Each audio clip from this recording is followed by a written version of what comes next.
un espacio para acercar el conocimiento de ciencia y tecnología a la ciudadanía.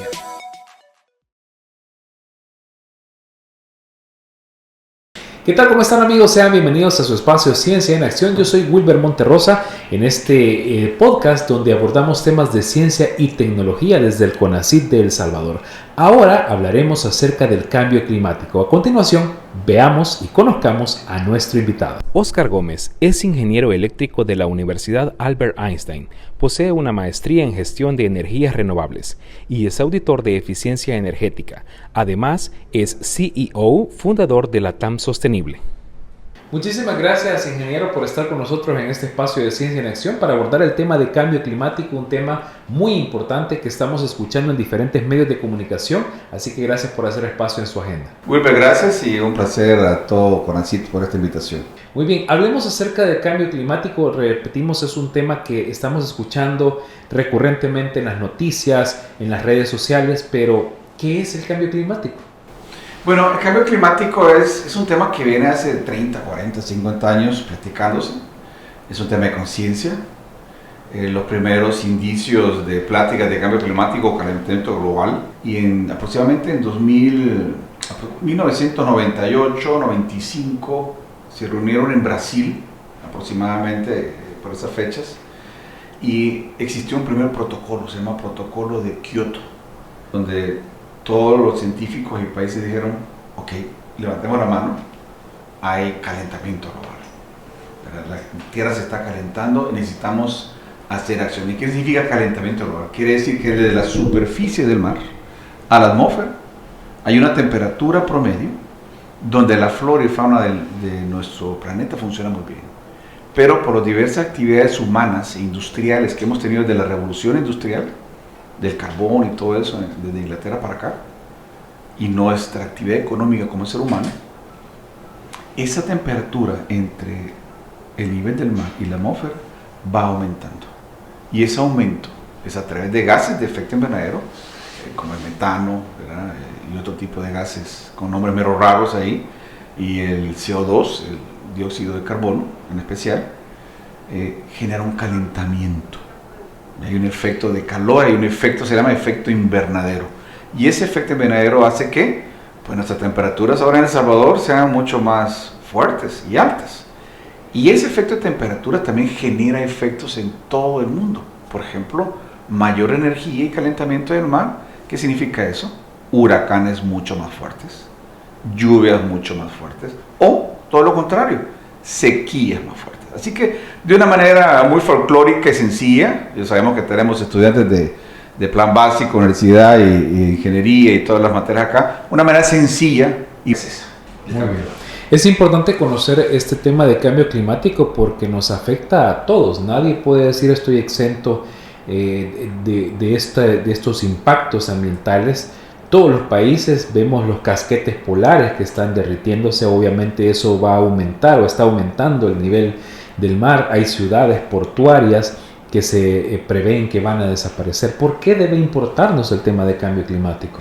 Bueno, debe importarnos porque, vamos a ver, hay temas mandatorios en diferentes reuniones internacionales que la ONU ha sugerido a través de los COP. ¿Por qué es importante poner atención a esto? A medida que ese promedio de temperatura va elevándose, ya dijimos, del nivel del mar a la atmósfera, ese nivel de temperatura hace que flora y fauna se extinga. Y 1.5 grados más hará efectos irreversibles para el planeta. ¿Qué significa esto? Ciertos animales, ciertas floras se perderán, eso afectará lo que es la agricultura, la alimentación, afectará también con el tema del agua, menos agua potable para todos, y entenderemos que un planeta más caliente es más complicado de poder vivir en él, y tendremos toda una revolución y una serie de problemas. Algo interesante del cambio climático que se puede medir. Hay modelos matemáticos que los científicos han logrado encontrar, diseñar, donde se demuestra que en base a la actividad y en base a la medición de esos gases de efecto invernadero, se demuestra que las partes por millón, que es una manera de poder medir qué gases de efecto invernadero tenemos en la atmósfera, va a un aumento y esta tiene una relación directa con la temperatura. Y ahí es donde nacen acciones que nosotros necesitamos tomar. Por eso es importantísimo hay un efecto irreversible si el promedio de la temperatura en los próximos 20, 30 años sube 1.5 grados centígrados. Imaginemos cómo sentimos el calor en estos tiempos, con estos calores.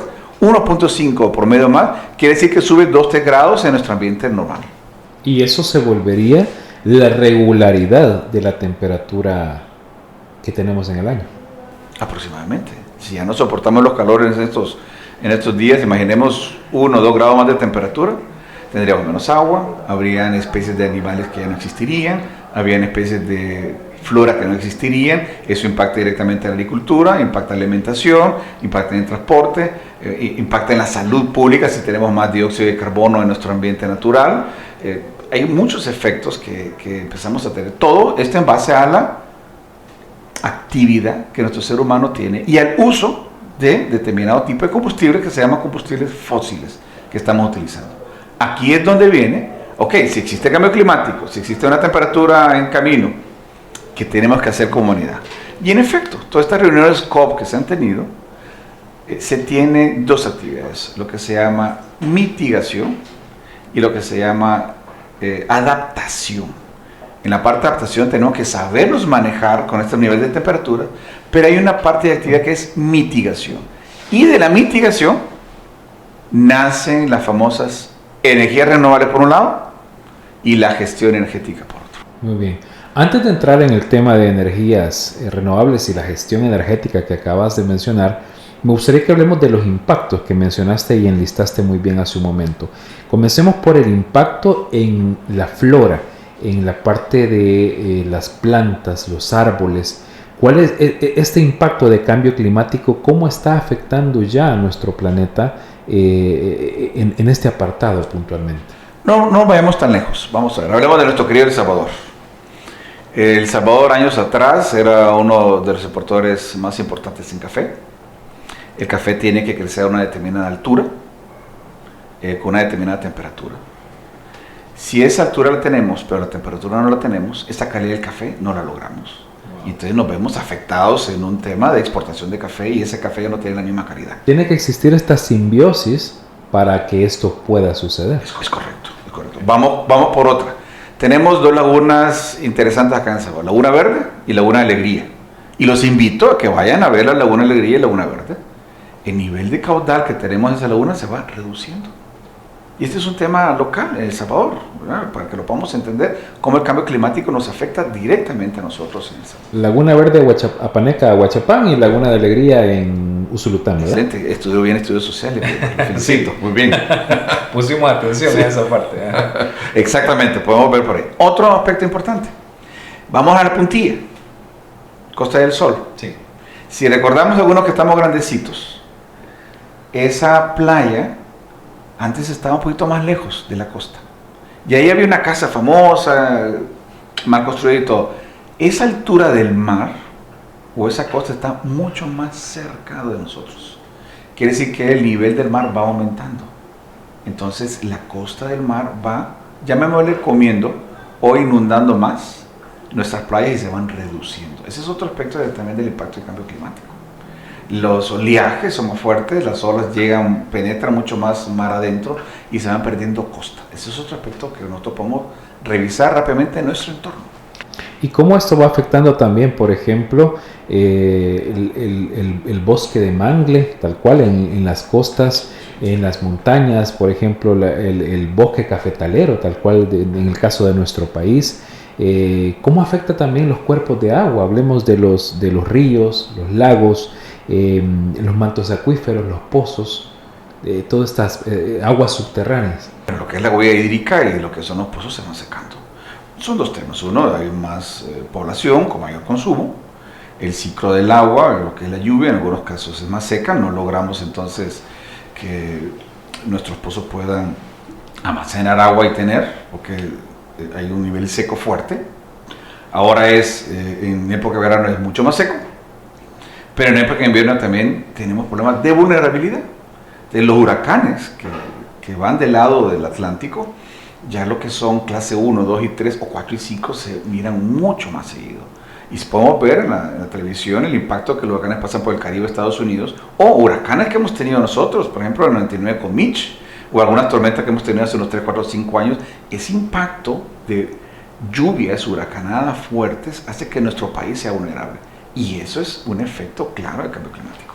Es valiosísima toda esta información y cuán necesaria para que la población lo sepa, porque por cultura, por consumo, las personas solo vuelven su vista a este tipo de fenómenos cuando pasa el fenómeno, pero luego de que no pasa el fenómeno pareciera que no estamos conscientes de que estamos proclives a esto y que a lo mejor nosotros, no a lo mejor, somos parte o responsables de que este suceso se esté produciendo. Sí, es un efecto global, es un efecto global. De hecho, que Centroamérica es de las regiones que menos impacto en CO2 genera a nivel mundial. Hay otras regiones y otros países muy industrializados que la generación de gases de efecto invernadero es mucho mayor. El aporte de CO2 a la atmósfera es muy fuerte. Son los grandes países industriales que algunos y otros sí están haciendo y no están haciendo acciones de mitigación en sus industrias o en sus procesos de comercio o doméstico. En efecto, esta es una responsabilidad de todo. Y platicamos aproximadamente ahí por el 1992-93, que fue la primera reunión en Brasil y se desarrolló el protocolo de Kioto, fue la primera iniciativa de conciencia a nivel mundial sobre el cambio climático.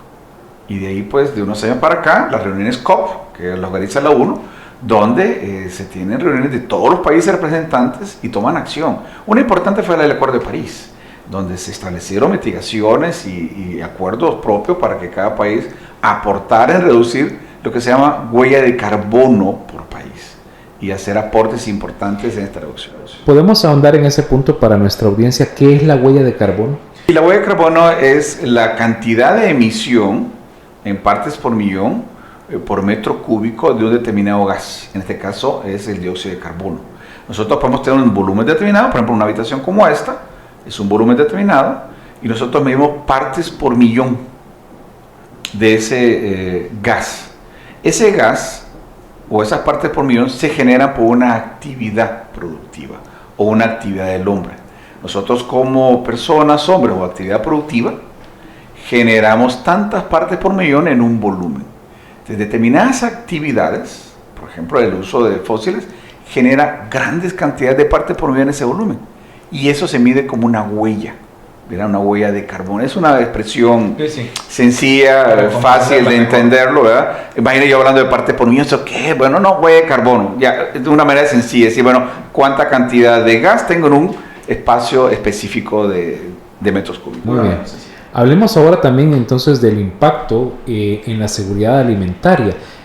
Conocemos, obviamente, generalmente cuando hablamos de este tema vemos imágenes y se nos viene a la mente, por ejemplo, hambrunas en países como África, en países como el sudeste asiático, pero eso también ciertamente pasa en El Salvador, pasa en Latinoamérica, mejor dicho, y cómo está el cambio climático impactando o puede impactar la seguridad alimentaria para nuestros países. Somos un país pequeño, somos el más pequeño de Latinoamérica.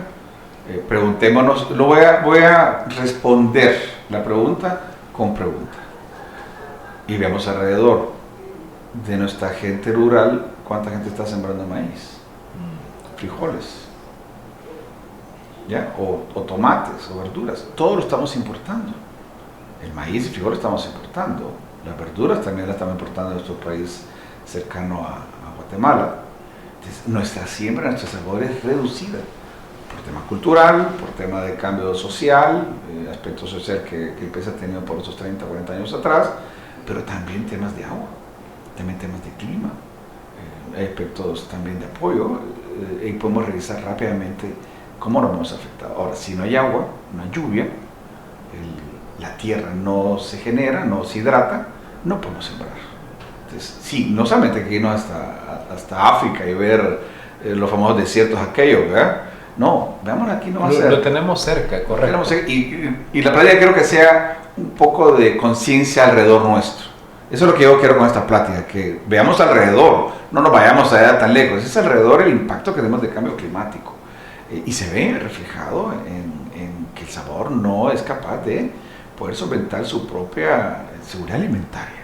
Exacto. Y es no por falta de tierra, a pesar de que somos pequeños, es un tema cultural, es un tema de recursos hídricos que también hay que saber manejar, que es otro tema amplísimo por el cual platicar. Que de hecho El Salvador está dentro del conocido corredor seco centroamericano o mesoamericano. Y es importante conocer todos estos temas porque, repetimos, desde este espacio queremos hacer conciencia que la responsabilidad es de todos, nos pertenece a todos, todos podemos aportar para bien o para mal, exactamente. Y obviamente nos atañe a todos el tema obviamente del impacto ambiental y del cuidado de nuestro medio ambiente. Pasemos a la siguiente fase, que son las energías renovables. ¿Por qué es importante que nos fijemos en las energías renovables como una alternativa para reducir esa huella de carbono de nuestro país y obviamente que afecta a nuestra salud? Va aprendiendo bien rápido usted, me gusta, está bien. Y en efecto, vamos a ver, ¿dónde nacen energías renovables? ¿Qué tan mediáticamente es? Las energías renovables nacen de que necesitamos mitigar la temperatura promedio que estamos teniendo con el cambio climático. ¿Por qué? Porque utilizamos combustibles fósiles. El excedente de combustibles fósiles para vehículos, buses, transporte, etcétera, o captar madera para poder cocinar, la famosa pupusa y tortillas también, que genera también otro efecto, necesitamos mitigar. Entonces los científicos a nivel mundial durante estos años dicen, bueno, necesitamos mitigar esa temperatura. Y el objetivo es que al 2030, faltan 6 años, estamos en 2024, 2050, necesitamos de que esa curva que va elevándose en temperatura no sea una curva tan pronunciada y la logremos mantener. ¿Qué necesitamos hacer? Se llama mitigar. ¿Y la mitigación dónde nace? Bueno, ¿cómo mitigamos el uso de los combustibles fósiles? Bueno, existen tecnologías diversas en base a su fuente de energía, en lo que se llama energías renovables. Y estas energías renovables se dividen según la fuente en la tecnología que vamos a aplicar.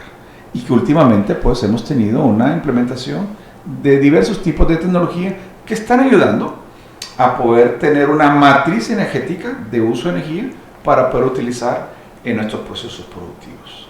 ¿Verdad? Se llama matriz energética descarbonizada o matriz energética verde completamente, y es en base a que qué porcentaje de esta matriz es como un pastel, ¿verdad? ¿Qué porcentaje de esta matriz nosotros estamos utilizando energías renovables? En ese es el nivel de descarbonización que estamos teniendo. El uso e implementación de energías renovables tiene un interés y un impacto en la economía y en el medio ambiente. Doy clases también de energías renovables. Yo digo que hay 3 aspectos. La energía está relacionada con la economía y la política. O sea, la política no podemos dejarla por fuera. Tenemos que tener una política energética, es un tema de energía y economía. Si nosotros tenemos un crecimiento económico en el PIB, la economía crece, necesitamos más energía. Pero tiene que haber políticas adecuadas para facilitar el uso de estas energías renovables en cada uno de los países. Por suerte, El Salvador, del 2010 para acá, ha tenido ya una política energética muy interesante. Entiendo que también se está revisando últimamente la política energética, en la cual se abre en muchos aspectos, y el país ha tenido, y ha sido un referente, por cierto, de implementación de energías renovables a nivel de Centroamérica. Los ejercicios públicos y políticas que se han tenido han sido muy interesantes referente para otras regiones en el país. Y en efecto, los 3 están relacionados totalmente. Exactamente, bien. Hablemos de las energías renovables. Ya hemos abordado en otra ocasión con otros expertos sobre el tema de la energía solar, que es de los más conocidos y más asequibles y que se han implementado más rápido, digamos, a nivel de las casas. Pero hablemos de la biomasa. ¿Qué es la biomasa? Es un tema muy interesante que lo hablábamos incluso fuera de grabación. Me gustaría que habláramos acerca de la biomasa, cómo funciona y cómo esto puede ser un recurso sustentable para El Salvador. Tenemos recursos y parte de la política energética es determinar el potencial. Okay. Hay energía solar fotovoltaica, necesitamos entender cuál es la radiación solar. Hay energía eólica, que es la del uso del viento, necesitamos entender qué fuentes y potencial podemos tener. Hay energía geotérmica, que por cierto El Salvador ha sido en América el primero en implementar energía geotérmica. El primero. El primero en América. Y El Salvador es un referente. Y tenemos personal de clase mundial que exporta sus conocimientos en geotermia. Así que El Salvador es un referente a nivel mundial en geotermia, que es básicamente la energía que tomamos del subsuelo, ¿verdad? Y está la energía maremotriz, que en otro momento o en otro espacio que me inviten vamos a hablar ampliamente de maremotriz. Claro, totalmente. Claro. Y ahora hay biomasa. Bien. Contestando la pregunta, la biomasa es muy amplia, ¿verdad? La biomasa básicamente utiliza recursos naturales. Estamos hablando de bosques, hojas.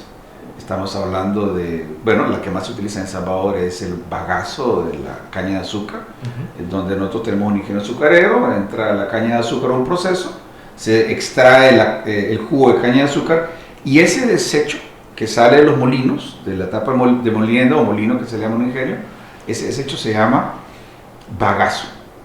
Ese es un tipo de biomasa más. La cascarilla de café es otro tipo de biomasa, la cascarilla de arroz es otro tipo de biomasa, pero también hay otro tipo de biomasa que se llama residuos sólidos municipales. Residuos Sólidos municipales. Okay. Folclóricamente hablando, basura. La basura. Técnicamente residuos sólidos municipales. ¿Y esa? ¿Cómo lo estamos gestionando? Es la pregunta que les puedo hacer ahorita a nuestros televidentes. ¿Qué estamos haciendo con la basura? Básicamente agarrarla y la enterramos. Es un relleno sanitario. O la agarramos y la ponemos en un predio baldío. Eso se llama botadero abierto de basura. Es una manera sencilla y básica de poder entender. O, ¿qué es lo que estamos haciendo? La basura que usted genera en su casa, va a su patio trasero, abre su hoyito y la entierra. Eso es lo que estamos haciendo en este momento. Sí. Pero, contestando su pregunta, Wilber, todo eso es biomasa y todo eso es energía que podemos captar, clasificar y a través de tecnologías muy especializadas podemos convertir todos esos desechos o basura, llámense desechos de animales, por ejemplo de vacas, cerdos, de pollos, de los excrementos, perfectamente podemos convertirlos a energía.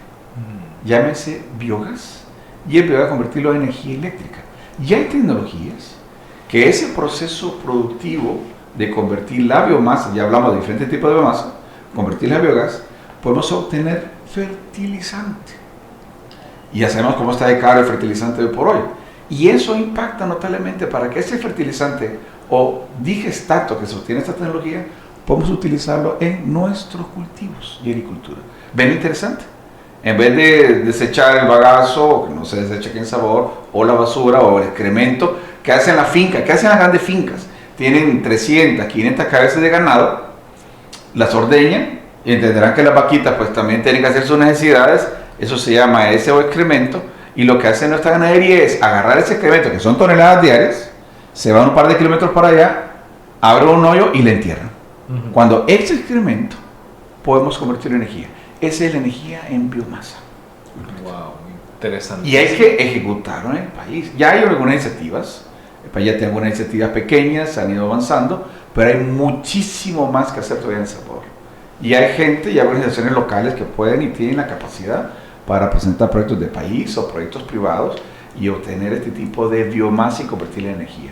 Las alcaldías es un tema para que puedan ir a financiarse perfectamente en sus fondos y responsabilidad social. Entonces, esa gestión municipal de residuos sólidos municipales que tiene, convertirlo en energía. Es una invitación que yo puedo hacer perfectamente. Y que va intrínsecamente con nuestro tema del cambio climático, porque al ocupar esto no tiene un impacto, digamos, nocivo, directo a nuestra salubridad, obviamente a los mantos acuíferos, ni tampoco al aire. Exactamente. Y estamos, digamos, dinamizando también la parte económica energética.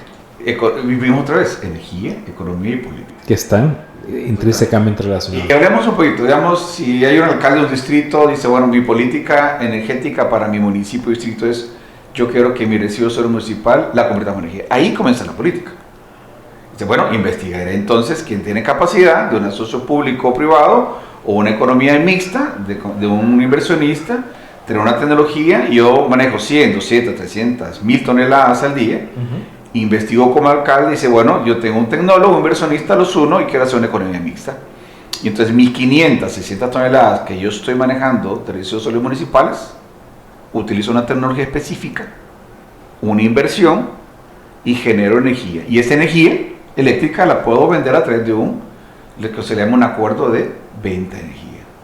Y sobre eso yo tengo una responsabilidad social que mi alcaldía puede financiarse, ganar dinero, y además de eso cumplo con mi estándar del famoso tren de aseo y tengo mi municipio, mi distrito totalmente limpio.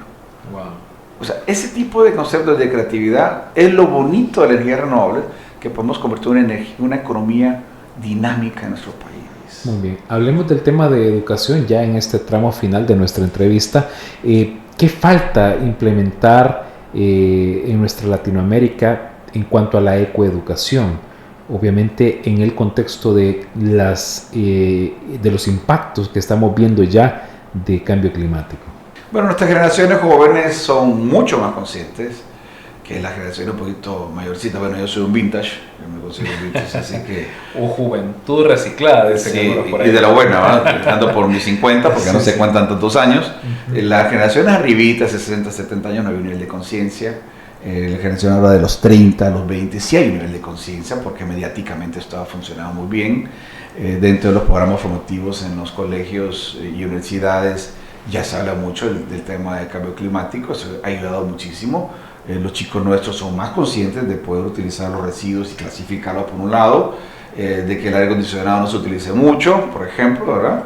Que el agua se pueda cuidar y que el entorno nuestro sea pues mejor y no impacte. Creo que hemos avanzado bastante en eso, pero nos falta hacer instalaciones de energía renovable que digan, bueno, mira, este tipo de energía renovable, que es una mitigación al cambio climático, además de que es sostenible, es rentable y mejora la economía. Implementar programas formativos donde la materia de energías renovables, famosos sociales naturales, antes de hablar de sociales naturales, hablar de los temas mucho más pronunciados para ir generando un nivel de conciencia, con un nivel de conciencia dirigida y responsable. Muchos chicos nuestros ya lo hacen, ya lo hemos percibido, he visto generaciones de esa naturaleza y creo que vamos en avanzada, pero creo que podemos hacer muchísimo más en los planes de estudio incorporados como ministerio, puede ser muy conveniente. Sin duda. Oscar, muchísimas gracias por el tiempo que has apartado para hablar con nosotros en este espacio y obviamente para aportar a nuestra audiencia, a nuestra población salvadoreña y acercar estos temas que de repente los vemos en las noticias pero no profundizamos. Este espacio es para eso, para profundizar de una manera comprensible y obviamente pues esto va formando criterio en nuestra población y va acercando la ciencia a ellos. Muchas gracias. En efecto, Wilber, por eso en mi conversación fue un poquito de conciencia mirando los entornos y hablamos un poquito de El Salvador para que aterricemos esas ideas internacionales a nuestro querido país. Un placer, Wilber, de estar aquí contigo y seguramente estaremos en otro episodio más con CONACYT. Sin duda, vamos a hacer una nueva emisión y muchas gracias a usted por estar pendiente de su espacio Ciencia en Acción del Consejo Nacional de Ciencia y Tecnología de El Salvador. Yo soy Wilber Monterrosa y lo espero en una próxima emisión.